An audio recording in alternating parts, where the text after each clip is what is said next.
I believe everything happens for a reason. You are where you're meant to be, even if it's not the right place at the time. It gets you where you're supposed to go.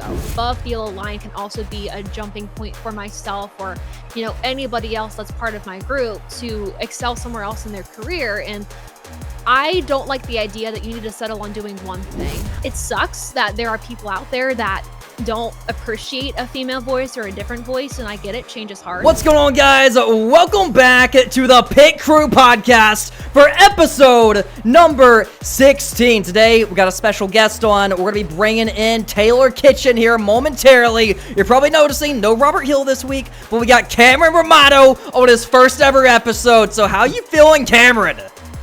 I'm feeling excited, man. This was all kind of last minute. And I'm just like, you know what? I'm going to do it. Let's do it. We're hyped up. We're happy to have you. It's going to be an exciting episode. With that said, I think we should go ahead and bring in our guest, right, Cameron?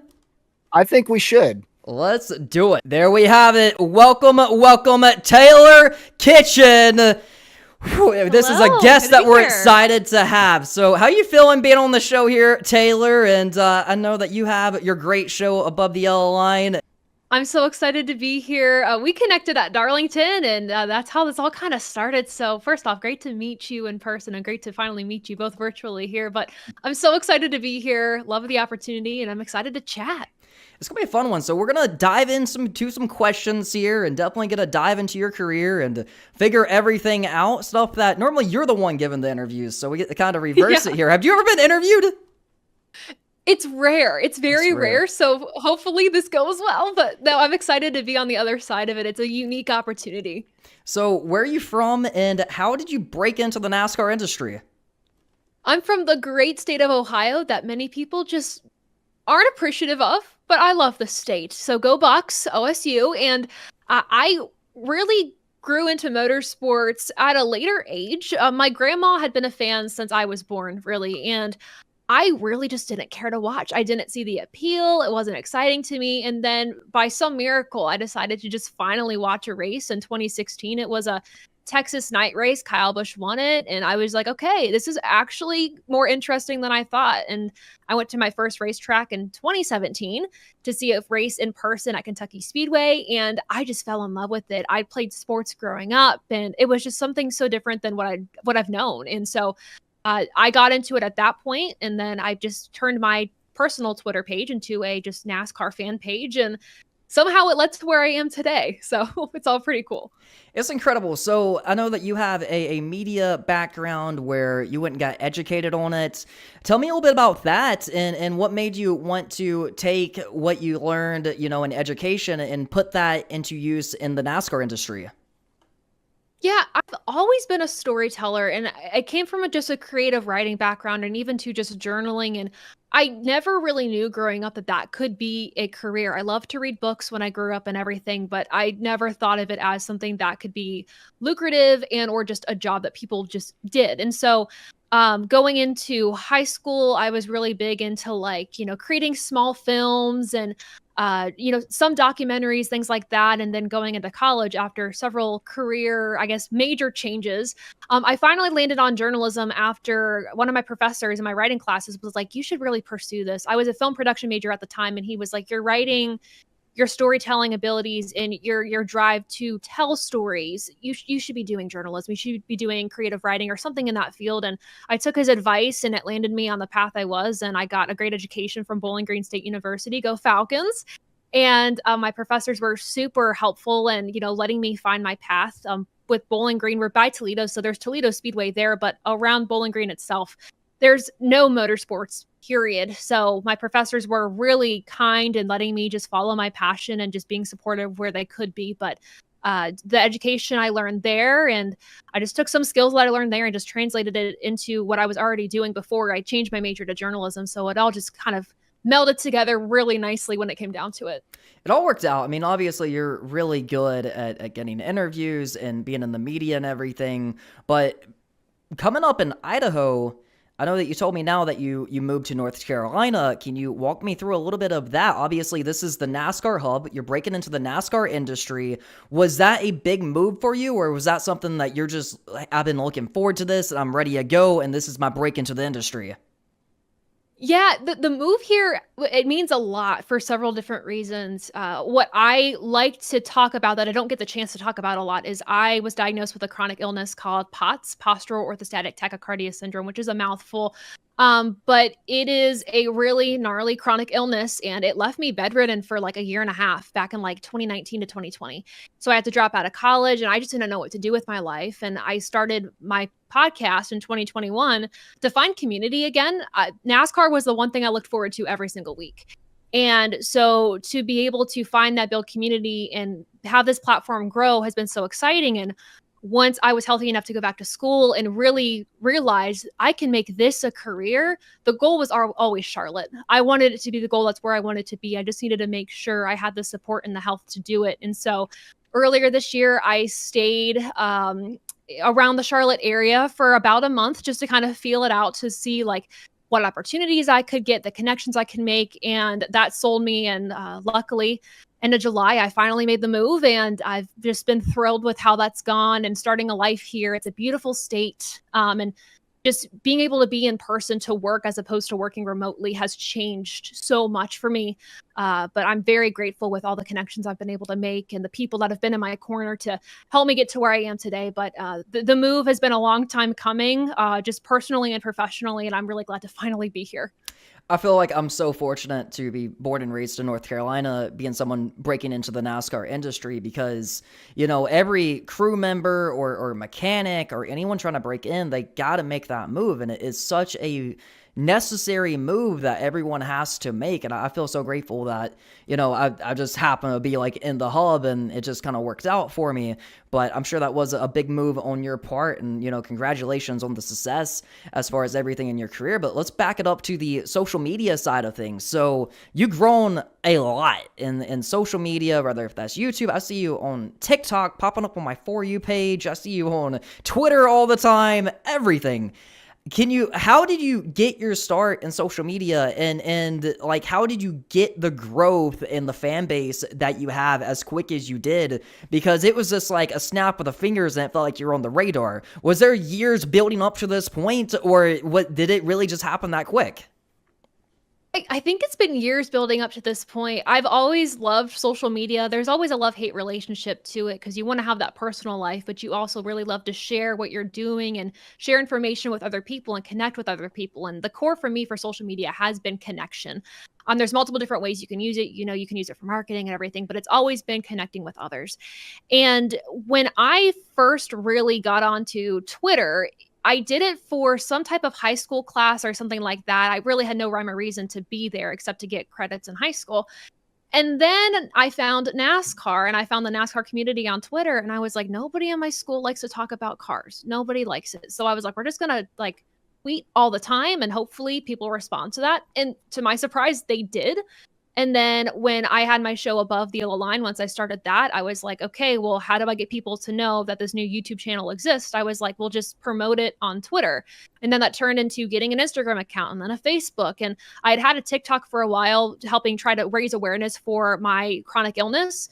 And then I was like, let's just try to put some NASCAR stuff on here. And that just took off. But I'm really proud of the growth I've had. A lot of, you know, content creators or even drivers and have gone through maybe a third party to gain following, which is at some point is necessary to just, you know, kind of get eyes sponsorship wise, or just kind of expand your reach. But none of my following has been bought or through a bot or anything like that. And so it goes to show, you know, dedication and hard work can at least help build a following, at least. And I'm lucky that because I haven't had that artificial, you know, help to build a following, everyone that's been subscribed to my platforms have been really devoted to the content, and I've learned to not only just love the content, but, you know, love the personality that goes along with it, and really just build a community from it. So it's taken years to build for sure. And I think this year, and I guess late last year, is when it really started to take off. And I think I've been able to go to the track, and there's been like 20 plus people that have come up to me to say, hey, love the content and stuff, which has been also really bizarre because I didn't start this thinking that that would be a thing that would happen. But it's been really cool to see this take off the past few years, from an idea I had at my kitchen table, talking to my dad about maybe making a show, to now being in North Carolina and working in the industry. It's been surreal. Yeah, it's like dreams coming true. Now, obviously, I've seen you at Darlington. How many races have you gone to this year? And, what races are you planning on attending in the future? This year, it's been Bristol, and I had the amazing opportunity to shadow Doug Rice at PRN and see how they do that. I have a love for radio broadcast, and I did a lot of that in college. So getting to see it in a real world manner outside of college was so cool. So Bristol, I went to Martinsville and Richmond back to back. I worked those with Toby Christie at tobychristie.com. And then I went to the 600 as a fan that entire race weekend. I went to Mid Ohio for ARCA this year and IndyCar. And then Darlington was my next race. I was going to go to Michigan, but then I moved and I didn't feel like making the trip back up. But the rest of this year will be the Roval. So I'm excited to go there as a fan, kind of enjoying my last year, really going to the track as a fan before I'm all in on work. And then later this year, the one thing I wanted to do when I started watching the sport was go to the Martinsville cutoff race, because that's just such a fun, intense race to go to. And I finally am going to go there as a fan and enjoy the whole weekend of racing. So very excited about that. So we talk about the future. Do you see one day where you're going to be at the track every single week, covering NASCAR? I know that that's the goal. Walk us through a little bit of the inside of potentially what we could see next year in 2025. There's a lot that I've been working on for next year since January. And I'm excited to announce more when I can, but I'm really excited to be able to dive more into this industry, and I've had great opportunities to work in the industry, not only on camera and social media wise, but even on the business side too, through my work with AT Racing Development. I had a year where I was working with Hornaday Development, and so I've had a really well-rounded experience in motorsports just starting out my career. So I'm excited to kind of continue using those skills that I've learned forward into 2025, but it definitely will involve me going to a lot more tracks next year for sure. Absolutely. So we asked Natalie Decker a similar question because she also has this issue. Obviously, being a female, it can be a little bit difficult in the industry. How do you deal with, some of the comments and stuff that you may get? Because I know Natalie had a very similar issue when we had her on, and she talked us through a little bit on how she mentally deals with that and just how she goes through that. Yeah, it's interesting. Part of me is like, they're online, it's just somebody talking through a screen. It doesn't bother me at all, really. I've learned to deal with it. Some of the comments are really aggressive, and when people go through to my social media accounts and literally like seek me out on all my social media platforms, go to my DMs and let me know either how much they don't like me, how much my voice isn't allowed in the sport, that's aggressive, and I end up blocking people, right? I don't end up taking that to my personal life, though. I don't know how I've been able to do that. I don't know what the mental space is like for me to just be able to separate the bad comments from my personal life. But I think at least I'm attempting to do a good job of separating my work life from my personal life. And sometimes those combine because of social media. But it really is just the support I have through my platform and the followers that I do have that love the content I do, that have been there since either year one or have just joined this year, are there for me and respect that female voice in the sport. And I focus more on that than the negative comments, really. So it sucks that there are people out there that don't appreciate a female voice or a different voice. And I get it. Change is hard. Accepting a new opinion is hard. But I think the world is better when we're able to put ourselves in other people's shoes and listen to other perspectives, because otherwise we're not going to learn and we're not going to grow. So I really just, I guess the cliche saying is block out the haters. Just because there's more love on the side of my content and, the people that watch it than there is hate. And just to give more energy to those people, it's just not worth it. And as long as I'm happy with the content I'm creating and the people that I'm working with are happy with the work I'm doing for them, that's all that really matters. But I do appreciate everyone who does back me up in the comments. And that just reminds me that like I am a actual person. I'm not just my on-screen persona. I feel things. And yeah, it's hard sometimes, but you just don't take that home with you at the end of the day. I get that. I mean, I know from my personal experience on YouTube, I mean, when I started, I think everyone found me annoying, but I learned that there is a large amount of people online that love you for who you are and support you no matter what. And then there's that very tiny 1% that try to outshine the 99%. And sometimes they do a good job at it. Oh yeah. That's something I learned as I've gotten older. I mean, I've been doing YouTube for I think like 7-8 years now. I feel like I've been here for dinosaur years, but that's just something I've learned over time of where it feels like that very, very small percentage will sometimes outshine that, but it's important to not forget all them people that are casually tuning in and they're never going to comment a thing and they're just going to watch, occasionally put a like on the video, and, you know, they may leave a little comment here and there that don't mean that much, but them are the people who love you and support you, and that very, very silent, small amount is just...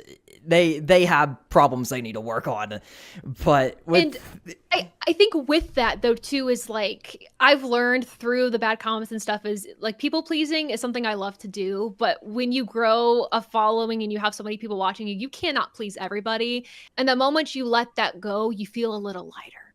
So that's part of it too, in my just from my perspective as well. Oh, I learned that a long time ago. You can't please everyone. Cameron knows. Cameron knows well from running my race in the league. But with that said, I'm gonna go ahead and pass it to Cameron Romano and see what questions he has for Taylor Kitchen here on the podcast. So, my first question is, what did you think of the race weekend at Watkins Glen? And obviously, I think we're both Ryan Blaney fans. Not a good weekend to be a Ryan Blaney fan, but a great weekend to be a Chris Buescher fan, to see him snap a winless streak and to see him fend off Shane Van Gisbergen. I think it was fantastic, especially on a last lap pass in overtime, something that hasn't happened at Watkins Glen in years. Overall, what did you think of the racing this weekend? Was a little disappointed in terms of the tire. I thought it would give us a bigger difference in terms of the product we saw than it actually did, just with all the hype around it. But it did make an improvement. Ty Gibbs, I believe, after the race was like, we just cannot pass in these cars. And depending on where you are on the track, if you have cleaner air, it's a lot easier, right? That's with any track. But the product was, I think, better than what we'd seen in the past. So as Goodyear continues to, try to bring a better tire and NASCAR tries to bring us a better product with these cars at these road courses, I think we're making steady progress forward.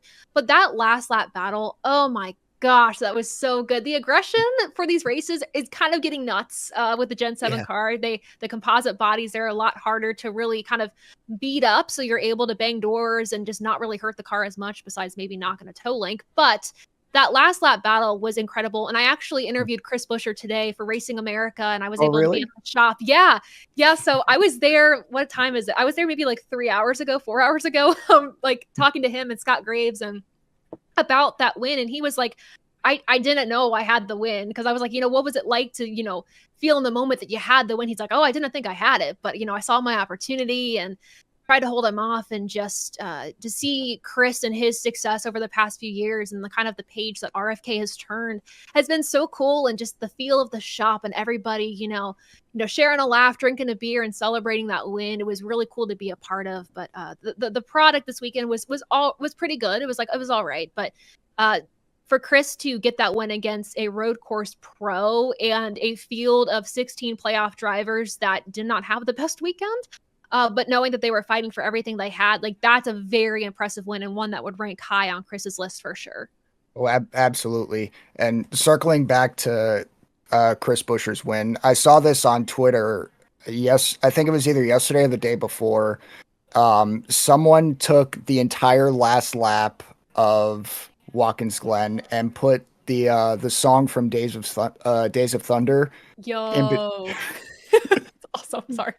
And I'm just like, I can watch this over and over again because it's just amazing.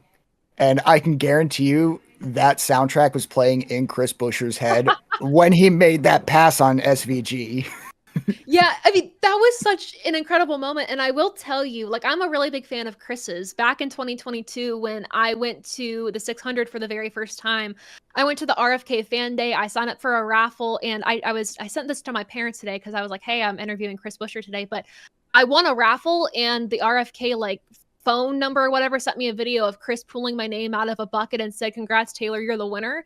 And so to go from that, like being a fan of 2022 to like interviewing him professionally today was like a full circle moment. Of course, I didn't show Chris that because, professional setting and everything, but Yeah. like to have that moment and then see him, winning races this year and stuff is crazy. And, he's been so close so many times this year, and they just let it slip, or there's been a circumstance on track that just has not let it happen. So it was so good to see him finally get that win. And I am sure that soundtrack was totally playing in his head during that moment on the final lap. Oh, absolutely. Going back to just since the start of this season, was there any particular moment, whether it was a cup race, a truck race, Xfinity, or even ARCA, that surprised you the most? I think maybe not even a race that surprised me. I think Bristol, honestly, and going into Bristol this weekend, the tire, I did not expect it in the spring to be as just rambunctious as it was. That's a bold word for me to use, man, but rambunctious. I think rambunctious would be an appropriate term here. It was just a wild race, and being there in person, and I just remember seeing cars going really slow around the corner. I don't know if the TV caught it or not, but I'm up there in the press box like, what is going on? And then we're seeing like these big chunks of rubber just brush to the top of the track, like the biggest like rubber marbles I've ever seen in my life. And it was just an unexpected instance of just Goodyear bringing an excellent tire that just wore way too much. And it really challenged these drivers. So part of me selfishly is hoping we see the same thing this coming weekend at Bristol, because that was one of the most fun races this season. And to be fair, we've had incredible races this season. For me, probably like top 10 in NASCAR seasons ever. But I hope we see the same thing this weekend. Now, as for the crew chiefs and the drivers, I'm sure they're hoping not. They know now at least know how to deal with it, but it was a stressful situation for them all for sure. But that definitely surprised me. And in terms of industry talk, obviously from the outside looking in, we don't know a lot about the charter negotiations. We know what the teams are gracious enough to share, and same with NASCAR. But I didn't expect that to be as big of a talking point this season as it was, and the direction it's taken, I think, was another shock to me as well. So from a racing perspective at Bristol to industry perspective from charters, those were the things that I think surprised me the most this year. I know you mentioned the charters. This will be my last question before I pass it back to DLB. I know 2311 and I think Front Row Motorsports still have yet to reach an agreement with NASCAR. But what surprised me earlier this morning, 2311 just announced that they gave Bubba Wallace a contract extension. Do you think there's more to that, or do you think that just means that they finally came to an agreement with NASCAR? Believe they came to an agreement with NASCAR, and the reason why is I think 2311 and even Denny Hamlin, at least from their perspective, have been very transparent about how this process has gone and what they have and haven't done, and the fact that we see that there was a contract extension signed for Bubba Wallace, or a contract renewal, I should say, but we haven't heard anything about the charter agreement. Tells me that hasn't been completed yet. And even to looking at somebody like Bob Pockrass, who did answer some questions about this as well, said he would suspect that they just changed some of the wording in Wallace's contract to just make it work, not even just for now, but just to make it work considering the current situation they're in with the charter agreements. So it's very interesting, if you dive into it, and just the teams that haven't signed, the teams that have, what that means, what that looks like. It's very messy right now, but I would suspect that there is nothing that's been done on the side of the charter negotiations for 2311 or Front Row Motorsports yet. All right. I'm going to pass it back to DLB because I think he has a few more questions for you. He's rubbing his hands. He's ready. He's ready. He's like, cooking. Let him cook. I'm always ready. So obviously Cameron said that, y'all both may share a favorite driver, being Ryan Blaney. When you got into NASCAR, at the beginning days, did you have a favorite driver at the time? Was that Ryan Blaney, or did that casually grow over time? I was definitely a Hendrick Motorsports girly when I was getting into the sport. I was a big fan of Chase Elliott. They talked about him a lot during the first race that I watched for the Texas race, and I was like, okay, so I guess he's a pretty big deal. So I decided to follow him, and I'm like, okay, Hendrick Motorsports, that's a team. So I followed all of Hendrick Motorsports, and then I saw the Penske games, and that changed everything for me. Like those games and everything that Penske did with their media, with all of their series, was so fun. And I'm like, this team has personality. Like they're all fun, they're nerds. Like I'm a nerd. I like Star Wars. I like Dungeons and Dragons and like all these different nerdy things. And I'm like, this team I can get behind. And so it became kind of a Penske fandom. And working in the sport now, like you're still fans of these drivers, but I think what's cool is once you work in the sport and you talk to more of them and you interview them at the track and things like that, is you become a fan of all of them, whether you didn't like them back in the day or not. Because I will admit, like I was not a Denny Hamlin fan after he wrecked out Chase Elliott. When he was in the 24, was almost got his first race win. I was like, Denny, like, no, don't be that guy. But now I love Denny and I absolutely respect the space that he has in the sport. And that just took some time of talking to him and just learning him. And so definitely started off as a Hendrick Motorsports fan with Ryan Blaney, and then it turned Penske. And now it's just like all these drivers are so cool. At the end of the day, they're just people, but they just have a really cool job, and just learning more about them and their careers, and even to just personally what drives them through their career has been really cool. Absolutely. So my next question is, obviously you've been doing a lot of social media stuff, TikTok, YouTube, Twitter, everything.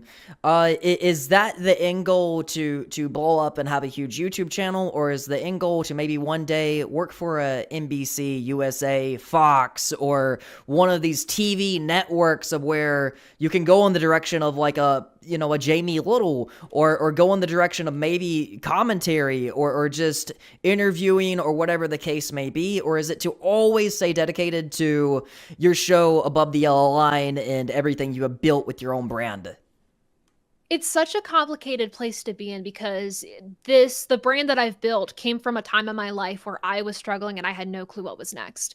And so I'm very protective of it. And, over time, I thought that was the end goal, is I just build this up to be this huge media company. And I would love to do that and working towards that. But I also know above the yellow line can also be a jumping point for myself, or, anybody else that's part of my group, to excel somewhere else in their career. And I don't like the idea that you need to settle on doing one thing. I have loved being able to pursue the business side of motorsports while also pursuing the media side of it. And I think you can do both successfully as long as the people you're working with allow you to do that.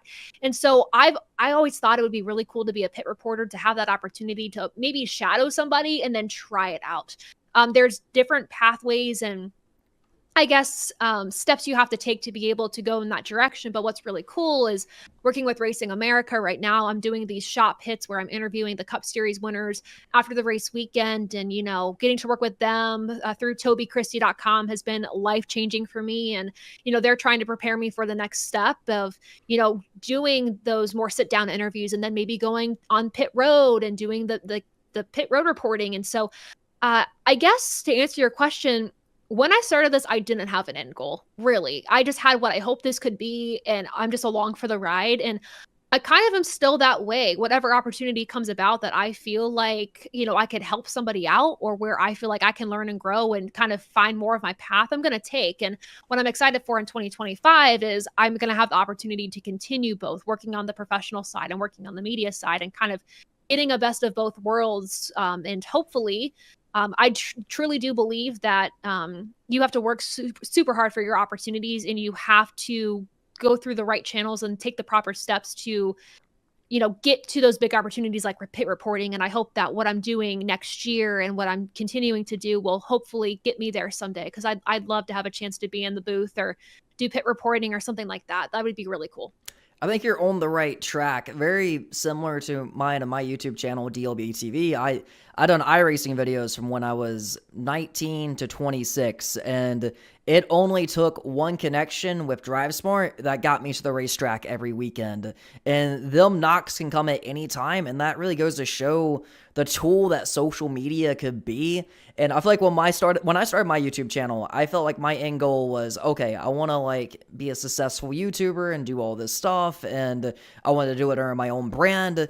But when that opportunity came, I had to jump at it. I had to take it. And them opportunities can come at any time for anything and be straight out of the blue and could definitely change everything. So it looks like the even though you don't have an end goal, it looks like your end goal is still to one day be at the track every single weekend in some form. Is that correct? Yeah, and I'm excited because it looks like next year that'll be the case. So again, I can't say anything right now, but I'm really excited. And you're right, like the connections you make along the way, they're not by chance. I believe everything happens for a reason. You are where you're meant to be, even if it's not the right place at the time. It gets you where you're supposed to go. And all the experiences and all the people I've met through working with AT Racing and Development, the Hornet Days, working with some of the drivers I have, and even through social media, a lot of these opportunities came from teams reaching out to me on social media saying, hey, like, would you be interested in doing a series with us? Or would you be interested in working with our driver on our social media strategy and things like that? Like, social media has changed my life for the better. It's given me a career that I love, and I truly don't feel like I'm working at all because I love what I do so much. And yeah, but the end goal is to be at the track as much as I can and do what I love while I'm there. And I'm excited to be able to do that next year. So. Absolutely. It sounds like a cool deal and definitely a very, very bright future. So you're telling me how you're sitting down talking to your dad about, this YouTube channel.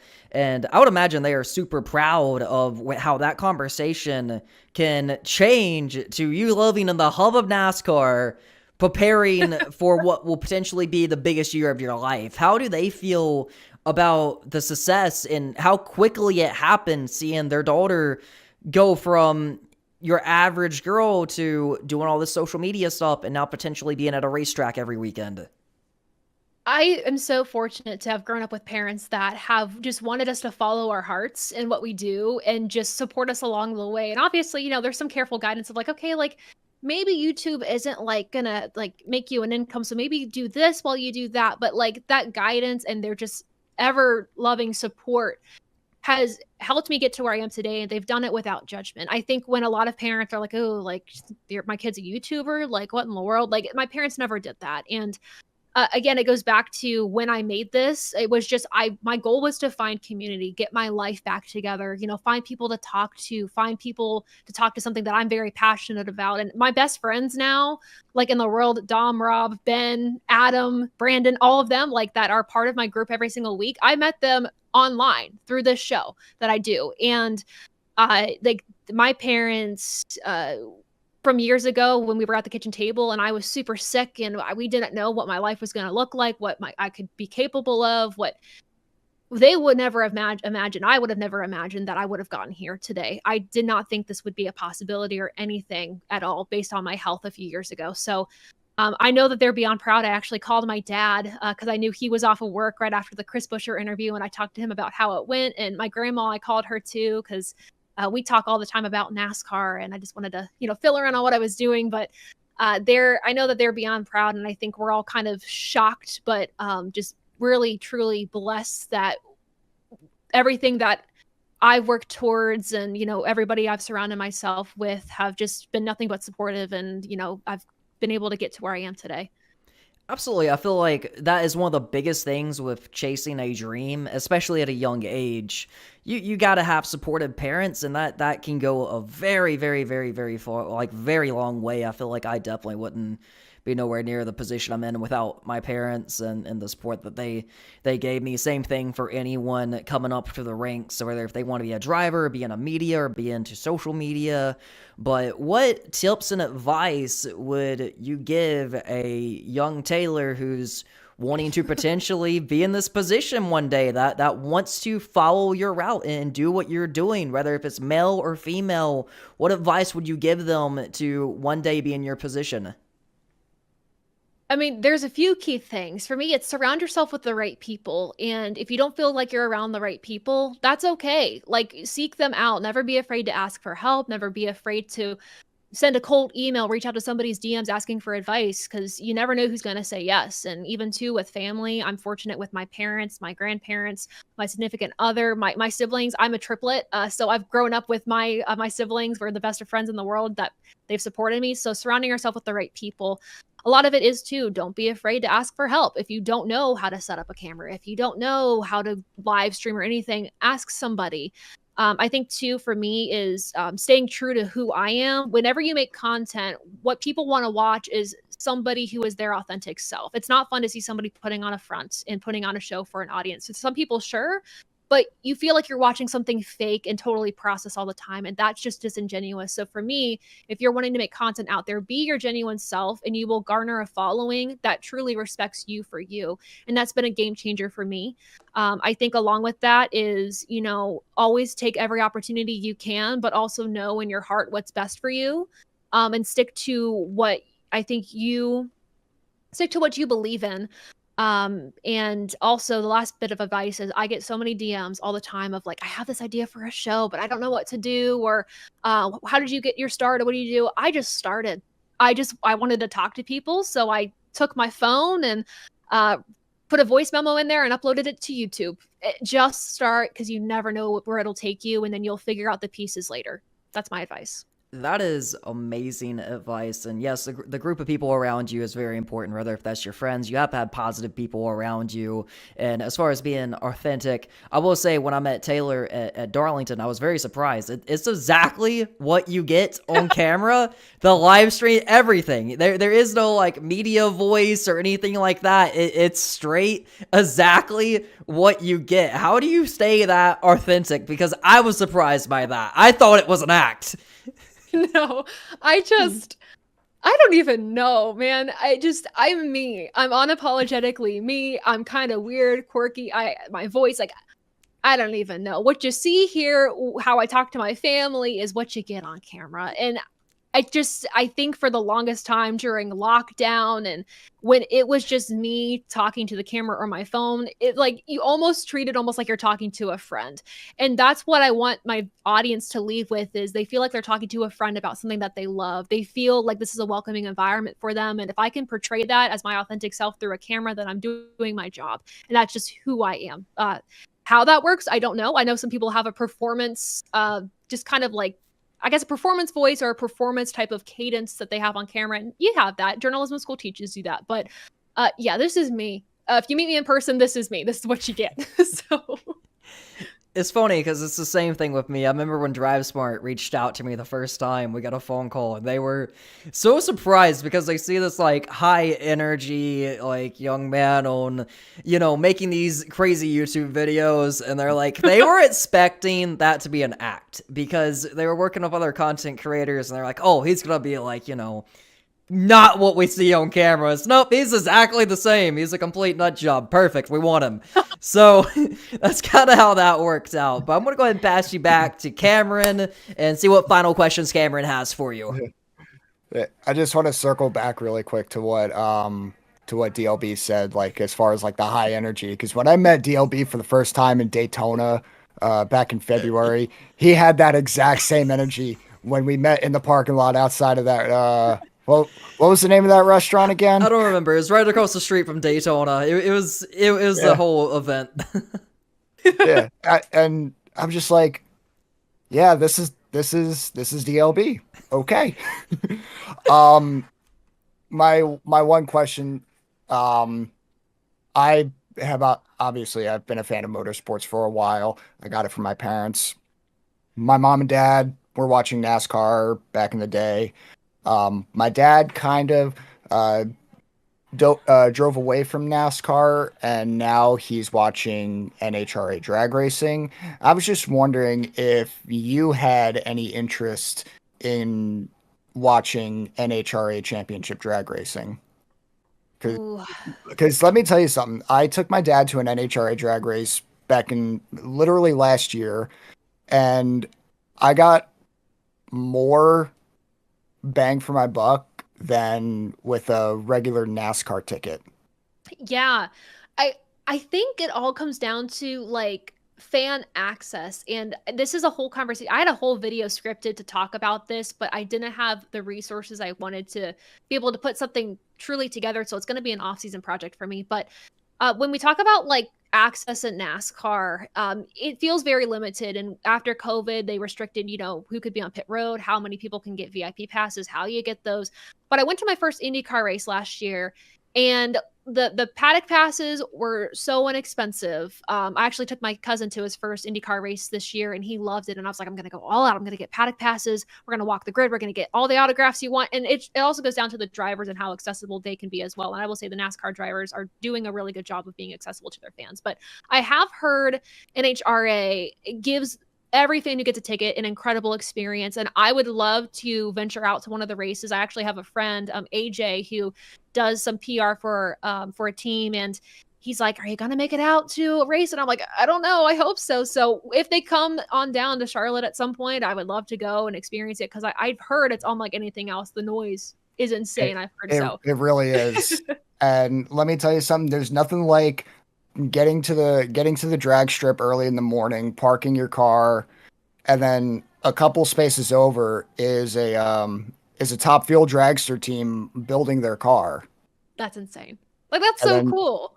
And then, like, you got the driver there as well. He's looking over the car, and then he sees that a bunch of people are crowding around his trailer. He's taking pictures, signing autographs, having conversations, and then they get on a little moped and get to the drag strip. So cool. Like, I love that. Feels approachable to me. The reason why I've tried and struggled to get into Formula One is it doesn't feel approachable. It doesn't feel like I can just pick it up and feel like I fit in there. When you go to like your short tracks and you look at series like NHRA and even IndyCar, where the drivers are there and they want you to have a good experience, but they're also there to do a job. But you can see right with your own eyes, right in front of you, what they're working on, how the teams are. Like, that's so fun. So yeah, I'd love to venture out to see a race, and obviously exploring more of the short track scene and some just other odds and ends with motorsports as well. But definitely have to make my way out there for sure. All right. I think on that note, I think I'm going to pass it back to DLB. So DLB, take it away. Absolutely. So as I'm wrapping up my final questions here, one of my last ones is, what does a day by day look like for Taylor Kitchen? Laughing because there is none. It's working in media is 24/7. And the only time you have off is the time you will allow yourself, because when you're not putting out content, you run the risk of losing ground. And like this week, for instance, I had personal matters I needed to attend to, but I was like, oh my God, but that's time where I'm not streaming and I'm not whatever, and I'm losing progress. And then there's a whole spiral with that. But typically Sunday nights is after the race, I'll throw a recap together and I'll post it on YouTube, and I'll stream after that. Monday is, I wait for a call from Racing America, see if they need me. We schedule an interview, and those typically happen Monday, Tuesday, or Wednesday. In between that, I'm having meetings with my drivers that I work with on their PR, social media strategies. I'm analyzing their content. I'm having calls with potential partners for my drivers, potential partners for my show. It's literally like a nonstop week. And some days I might have the mornings off and I can just chill. Like, it's a half weekend. And then I'm working from like 2 p.m. to like 3 a.m. There's no consistency. What I can count on at least is my Sundays are pretty consistent, which is good. But when you work in media, there is no consistency. There is no normal day. But I am fortunate to be able to have a job where I'm remote, where I can make my hours. But if you want to run a successful business and, take all the opportunities you can, your hours are not 9 to 5. They're 24/7. So there's what the normal day or days look like in my life. There's no normal. I completely understand that. So final question, where can everyone find you at, and tell them a little bit about your Above the Yellow Line show, and shout out any social medias you want to shout out, and let them know about your shows and your podcast and everything you got going on over in the land of Taylor Kitchen. Yeah, so if you go to abovetheyellowline.com, that's where we have all of our social medias at. We have a little bit of a different handle for every single platform, kind of, sort of. So just go to abovetheyellowline.com. That's where you can learn more about me, the crew that works on the show, our partners, Happy Hour Racing, and then we also have Goat Locker Racing, two incredible companies. Goat Locker Racing is a 501c3 nonprofit organization that helps veterans and first responders find community through iRacing. And they've been incredible to work with and just help out and really promote their mission. And what they do is incredible. So anything I can do to help support them, I want to. And just my audience also adores them as well. So you can learn more about all of that at AboveTheYellowLine.com. And of course, every single week we have race recaps coming up the night of the race, or I guess the night after the race. And then we have live streams on Thursday nights at 7 p.m. Eastern Standard Time, talking about the latest NASCAR news with the crew at Above the Yellow Line. And then, of course, next year, we're going to have some exciting stuff coming up. So definitely go to AboveTheYellowLine.com to keep up with that. Sign up for the newsletter because there's going to be a lot coming up soon, but we're very excited for it. Always exciting news. I'm excited to see where your future takes you and where your career ends up, because I really feel like you are going to go far. Thank you so much, Taylor Kitchen, for coming on to the Pit Crew podcast. Thank you both so much.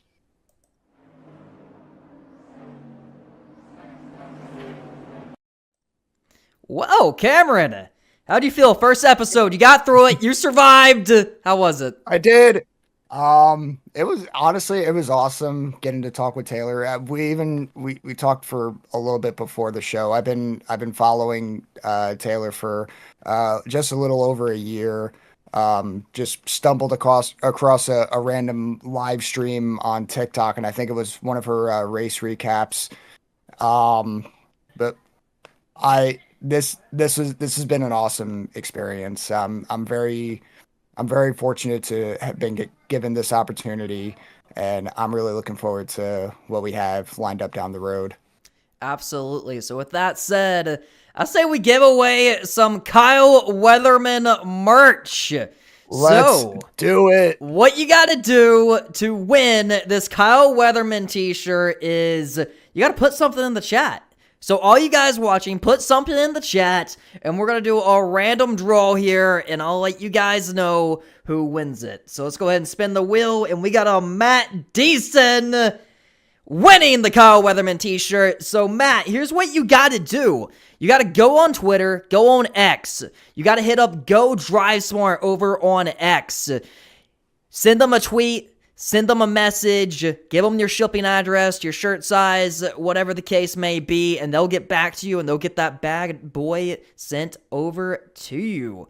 So how about that? And it's been an amazing show here today. I appreciate everyone for tuning in. And with that said, that's episode number 16 of the Pit Crew podcast, and we'll catch you next Wednesday night at 8 p.m.